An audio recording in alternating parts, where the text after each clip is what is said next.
Hi class, my name is Abby Schragi and this is my presentation on Aspires, the assessment tool that I chose to do a presentation on, which stands for Assessment of Spirituality and Religious Sentiments. So regarding the creation of Aspires, there was a bunch of research that came out that revealed the relationship between spirituality and religiosity with client well-being, life satisfaction, and positive outcomes. So people started to realize how important these aspects were to well-being of the client. Also, there were problems with existing measurements that included ceiling effects, bias, social desirability, and additional limitations of a predominantly Christian focus on most of the scales. So in response to these problems, Aspires was created, and the purpose of it was to identify the fundamental or motivational aspects of spirituality that are universal to all human experience. So Aspires really operates on the notion of the motivation that underlies spirituality that everyone experiences that does not pertain to a specific denomination. So for the basic implementation of Aspires, spirituality, as I mentioned, is referred to or viewed as a non-denominational trait or source of motivation that is universal to human experience. So this is something that everyone, even they mention atheist, agnostic, experience or have this quality. Specific operationalization for religiosity and spirituality. That just means that they measure these things that are generally viewed as abstract or unmeasurable. So there are two scales to measure religious sentiment, including religious involvement. So that is involvement in ritual practice and how important these practices are, and religious crisis or feeling of isolation from God and or religious community. In regards to the spirituality, the universal or motivational character, that is measured by the Spiritual Transcendence Scale, STS, which uses three subscales: universality as the larger meaning and purpose to life, prayer fulfillment or creating personal space for connection with larger reality, and connectedness or feeling of belonging and responsibility to humanity. So this is kind of what I just described is how the test actually measures spirituality, religiosity, and the motivation that underlies that. The validity and reliability of Aspires. Aspires has structural and predictive validity and test-retest reliability across diverse populations, faith denominations, age, and culture in various times. Studies have been done within Hindu, Muslim, Jewish, Native Filipinos, atheist, agnostic, and Christian faith traditions. So next, I'm referring to how scores on the scale remain reliable and structurally valid across culture and religious contexts.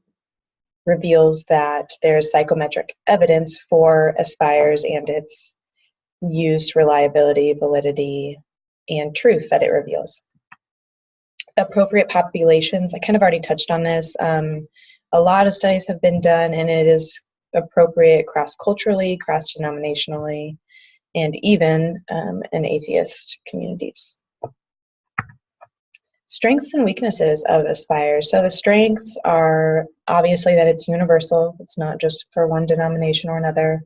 It's an operationalizing tool, which means that you're measuring something that usually is difficult to measure or more abstract, as spirituality can be seen. And it is evidence-based. So although it is measuring spirituality and religiosity, it is evidence-based. Weaknesses are that the test in and of itself is a very long form, and it's not always effective for measuring spirituality in every context. So that example might be if you have someone for a short period of time as a client and you don't have time to go through all of that. Another example would be someone in hospice who can't fill out such a long form, or someone in crisis who can't focus on answering these questions. So those are cases where a different sort of assessment or tool might want to be used, since this one is very thorough and long. The theory of the personality alignment. So Aspires is created to reflect the 5-factor model of personality traits, which includes agreeableness, conscientiousness, openness to experience, extroversion, and neuroticism.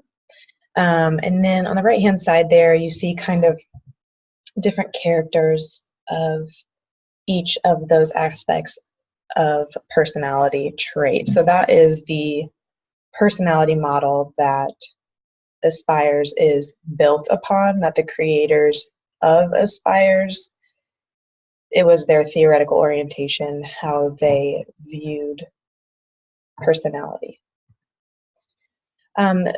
Something confusing or difficult to understand in the literature, I read a lot of different reports and articles that said that this would be very beneficial and work with atheist and agnostic populations.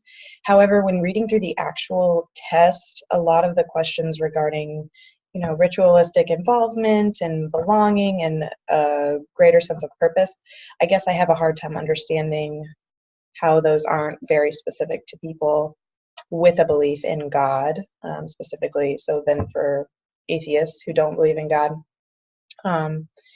I would be interested to see how this would be applicable to that population specifically and what those results would look like as well. So the most important takeaway for myself from reading through all this literature was really coming to the point of thinking about how I can effectively seek to understand the religious and spiritual strivings and perspectives of those across cultures and belief systems. So it's really easy to get kind of both culturally and spiritually encapsulated and view things from my perspective, but to view what drives all people and the universal motivation that drives people into spiritual and religious belonging and actions and traits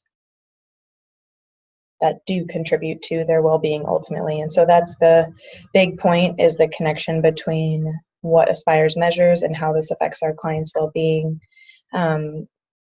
These are my references, and this was a very interesting tool to look at. I would love to look at what it would take to implement in our sites as well, and I look forward to any questions.